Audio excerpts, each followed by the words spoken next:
ओम नमः शिवाय। आज मैं आप लोगों को वायवी संहिता उत्तरखंड से शिव और शिवा की विभूतियों का वर्णन सुनाने जा रही हूँ। श्री कृष्ण ने पूछा, भगवान अमित तेजस्वी भगवान शिव की मूर्तियों ने इस संपूर्ण जगत को जिस प्रकार व्याप्त कर रखा है वह सब मैंने सुना। अब मुझे यह जानने की इच्छा है कि परमेश्वरी शिवा और परमेश्वर शिव का यथार्थ रूप क्या है। उन दोनों ने स्त्री और पुरुष रूप इस जगत को किस प्रकार व्याप्त कर रखा है। उपमन्यु बोले, देवकी नंदन, मैं शिवा और शिव के श्री सम्मन ऐश्वर्य का और उन दोनों के यथार्थ स्वरूप का संक्षेप से वर्णन करूंगा। विस्तार पूर्वक उस विषय का वर्णन तो भगवान शिव भी नहीं कर सकते। साक्षात महादेवी पार्वती शक्ति हैं।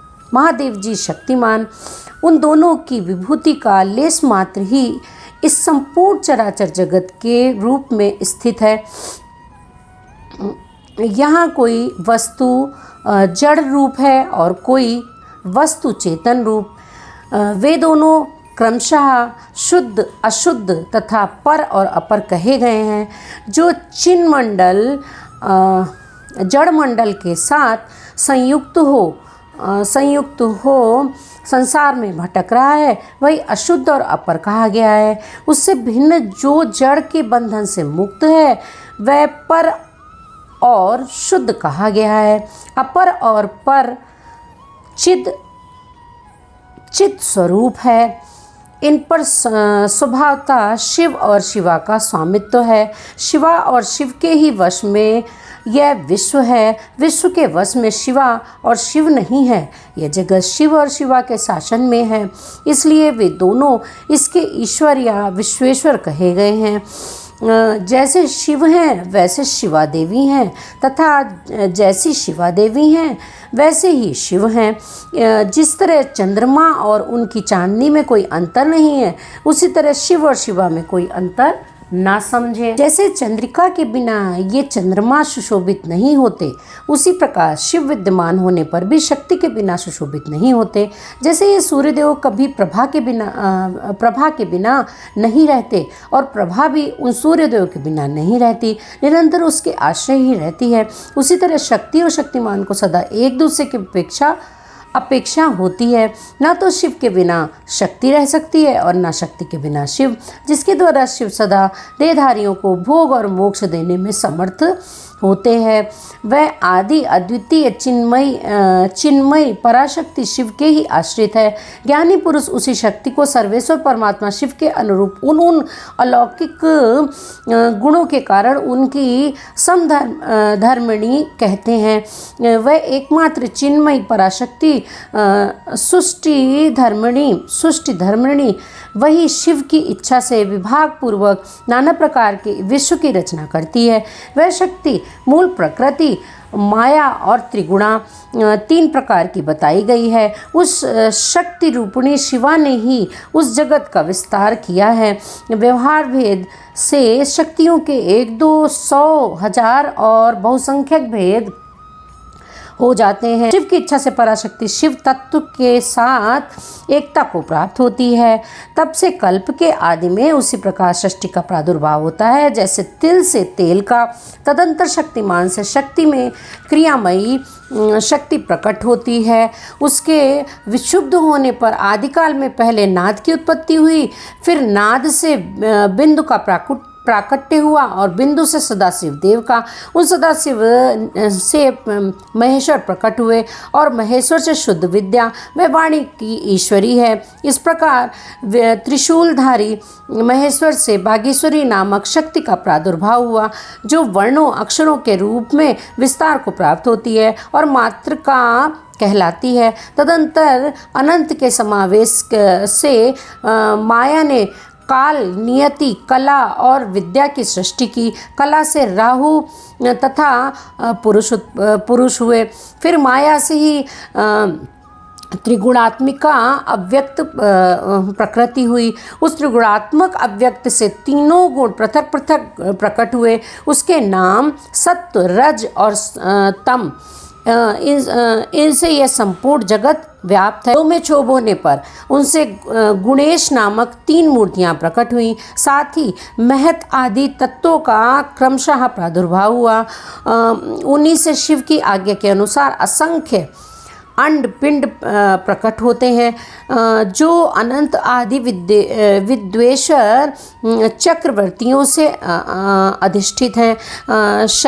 शरीरांतर के भेद से शक्ति के बहुत से भेद कहे गए हैं। स्थूल और सूक्ष्म के भेद से उनके अनेक रूप जानने चाहिए। रुद्र की शक्ति रौद्री, विष्णु की वैष्णवी, ब्रह्म की ब्राह्मणी और इंद्र की इंद्राणी कहलाती हैं। यहाँ बहुत कहने से क्या लाभ। जिसे विश्व कहा गया है वह उसी प्रकार सत्यात्मा से प्राप्त है जैसे शरीर अंतरात्मा से। अतः संपूर्ण स्थावर जंगम रूप जगत शक्तिमय है। ये पराशक्ति परमात्मा शिव की कला कही गई है। इस तरह वह पराशक्ति ईश्वर की इच्छा के अनुसार चलकर चराचर जगत की सृष्टि करती है। ऐसा विज्ञ पुरुषों का निश्चय है। ज्ञान, क्रिया और इच्छा अपनी इन 3 शक्तियों द्वारा शक्तिमान ईश्वर सदा संपूर्ण विश्व को व्याप्त करके स्थित होते हैं। यह इस प्रकार हो और यह इस प्रकार ना हो, इस तरह कार्यों का नियमन करने वाली महेश्वर की इच्छा शक्ति नित्य है। उनकी जो ज्ञान शक्ति है वह बुद्धि रूप होकर कार्य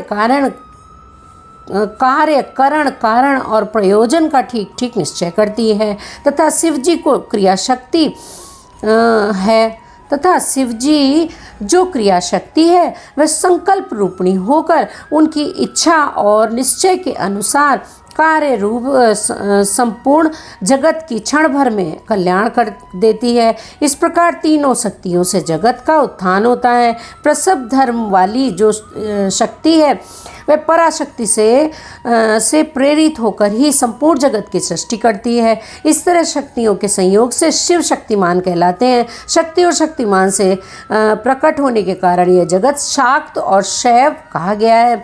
जैसे माता पिता के बिना पुत्र का जन्म नहीं होता, उसी प्रकार भाव और भावनी के बिना इस चराचर जगत की उत्पत्ति नहीं होती। स्त्री और पुरुष से प्रकट हुआ जगत स्त्री और पुरुष रूप ही है। यह स्त्री और पुरुष की विभूति है, अतः स्त्री और पुरुष से अधिष्ठित है। इनमें शक्तिमान पुरुष रूप शिव तो परमात्मा कहे गए हैं और स्त्री रूपणी शिवा उनकी पराशक्ति शिव सदाशिव कहे गए हैं और शिवा मनोन्मनी। शिव को महेश्वर जानना चाहिए और शिवा माया कहलाती है। परमेश्वर शिव पुरुष हैं और परमेश्वरी शिवा प्रकृति। महेश्वर शिव रुद्र हैं। उनकी वल्लभा शिवा देवी रुद्राणी। विश्वेश्वर देव विष्णु हैं और उनकी प्रिया लक्ष्मी। जब सृष्टिकर्ता शिव ब्रह्मा कहलाते हैं तब उनकी प्रिया को ब्रह्माणी कहते हैं। भगवान शिव भास्कर हैं और भगवती शिवा प्रभा। कामनाशन शिव महेंद्र हैं और गिरिराज नंदिनी उमा सची। महादेव जी अग्नि हैं और उनकी अर्धांगिनी उमा स्वाहा। भगवान त्रिलोचन यम हैं और गिरिराज नंदिनी उमा यम प्रिया। भगवान शंकर निर्ऋति हैं और पार्वती नैऋति। भगवान रुद्र वरुण हैं और पार्वती वारुणी। चंद्रशेखर शिव वायु हैं और पार्वती वायुप्रिया। शिव यक्ष हैं और पार्वती रिद्धि। चंद्रार शेखर शिव चंद्रमा है और रुद्र बलवा उमा रोहिणी। परमेश्वर शिव ईशान है और परमेश्वरी शिवा उनकी पत्नी। नागराज अनंत को बलय रूप में धारण करने वाले भगवान शिव अनंत हैं और उनकी वल्लभा शिवा अनंता।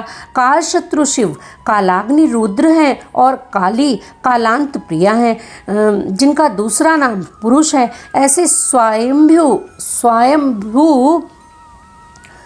मनु के रूप में साक्षात शंभु ही हैं और शिवप्रिया उमा शत्रुपा हैं। साक्षात महादेव दक्ष हैं और परमेश्वरी माँ पार्वती प्रसूति। भगवान भव रुचि है और भवानी को ही विद्वान पुरुष आकृति कहते हैं। महादेव जी भृगु हैं और पार्वती ख्याति, भगवान रुद्र मरीचि हैं और शिव वल्लभा संभूति, भगवान शंकर अंगिरा हैं और साक्षात उमा स्मृति, चंद्र मौली पुलस्य हैं और पार्वती प्रीति, त्रिपुर नाशक शिव पुलह हैं और पार्वती ही उनकी प्रिया हैं।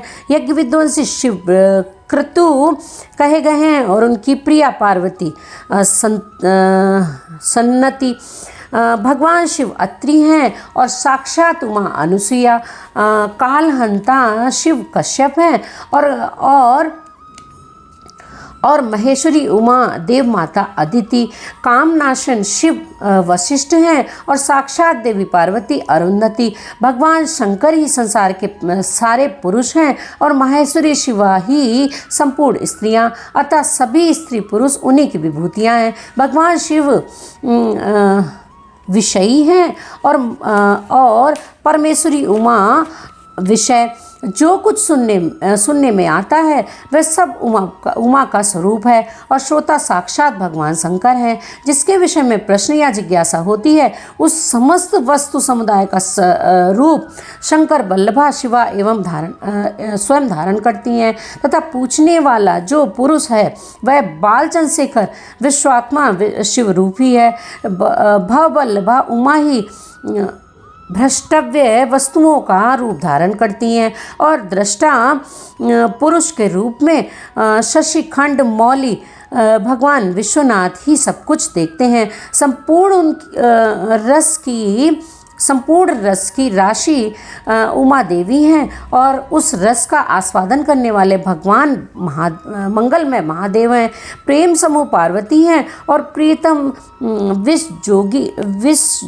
जोजी शिव हैं। देवी माहेश्वरी सदा मंतव्य वस्तुओं का स्वरूप धारण करती हैं और विश्वात्मा महेश्वर महादेव उन वस्तुओं के मनन करने वाले हैं।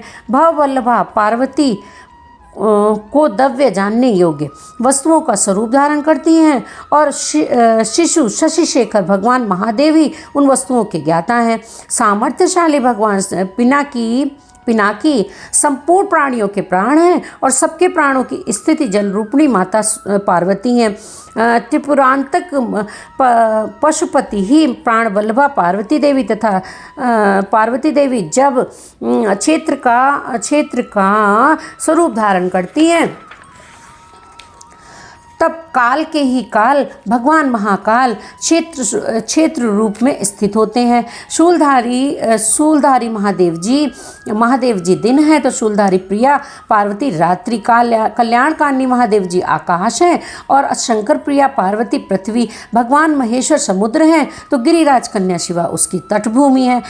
वृषभ ध्वज महादेव वृक्ष हैं तो विश्वेश्वर प्रिया उमा उस पर फैलने वाली लता है। भगवान त्रिपुर नाशक महादेव संपूर्ण पुल्लिंग रूप को स्वयं धारण करते हैं और महादेव मनोरमा देवी शिवा सारा स्त्रीलिंग रूप धारण करती हैं। शिव वल्लभा शिवा समस्त शब्दजाल का रूप धारण करती हैं और बालेंदु शेखर शिव संपूर्ण अर्थ का जिस पदार्थ की जो शक्ति कही गई है वह शक्ति जो विश्वेश्वरी देवी शिवा हैं वह सारा पदार्थ साक्षात महेश्वर है जो सबसे परे है, जो पवित्र है, जो पुण्यमय है तथा जो मंगल रूप है। उस वस्तु को महाभाग महात्माओं ने उन्हीं दोनों शिव पार्वती के तेज से विस्तार को प्राप्त हुई बताया है। प्रिय शंकर भगवान की जय। जैसे जलते हुए दीपक की शिखा समूचे घर को प्रकाशित करती है उसी प्रकार शिव पार्वती का ही यह तेज प्राप्त होकर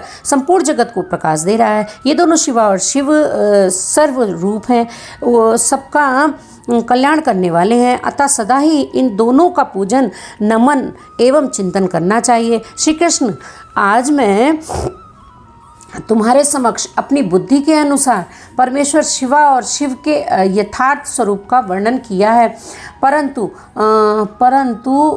यत्तापूर्वक नहीं, अर्थात इस वर्णन से यह नहीं मान लेना चाहिए कि उन दोनों के यथार्थ रूप का पूर्णता वर्णन हो गया, क्योंकि इनके स्वरूप की इयत्ता सीमा नहीं है, जो समस्त महापुरुषों के भी मन की सीमा से परे हैं। परमेश्वर शिव और शिवा के उस यथार्थ स्वरूप का वर्णन कैसे किया जा सकता है जिन्होंने अपने चित्त को महेश्वर के चरणों में अर्पित कर दिया है, तथा जो उनके अनन्य भक्त हैं उनके ही मन में वे आते हैं और उन्हीं के बुद्धि में आरूढ़ होते हैं, दूसरों की बुद्धि में वे आरूढ़ नहीं होते। यहाँ मैंने जिस विभूति का वर्णन किया है वह प्राकृत है, इसलिए अपरा मानी गई है।